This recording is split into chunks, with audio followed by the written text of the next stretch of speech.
آئیے اہل توحید کے بارے میں قرآن کیا کہتا ہے، ان الذین قالوا ربنا اللہ، جنہوں نے یہ کہا ہمارا رب اللہ ہے، ثم استقاموا، پھر اس پہ ڈٹ گئے، قوم ناراض ہوتی ہے ہو جائے، برادری ناراض ہوتی ہے ہو جائے، قبیلہ ناراض ہوتا ہے ہو جائے.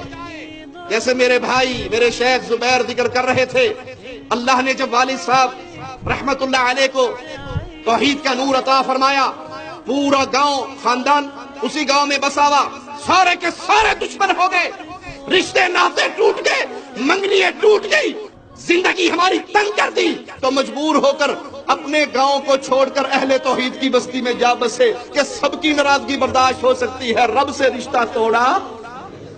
والد صاحب عمرے پر آئے، اللہ ان کی قبر کو جنت کا باغ بنائے. ابو عمر فضل حق رحمت اللہ علیہ حرم میں درس دیا کرتے تھے، میں نے لا کے والد صاحب رحمت اللہ علیہ کو ان کے سامنے بٹھا دیا. ابا جان کی عمر اس وقت کوئی 73 سال کے قریب تھی. ابو عمر رحمت اللہ علیہ مجھے جانتے تھے، تو مجھے میرے والد صاحب کو ایک دن کہنے لگے، بزرگوں آپ کی عمر کتنی ہے؟ حرم میں حلقہ لگا ہوا شیخ کا درس ہو رہا. والد صاحب رحمت اللہ علیہ نے کہا 16 سال میری عمر ہے.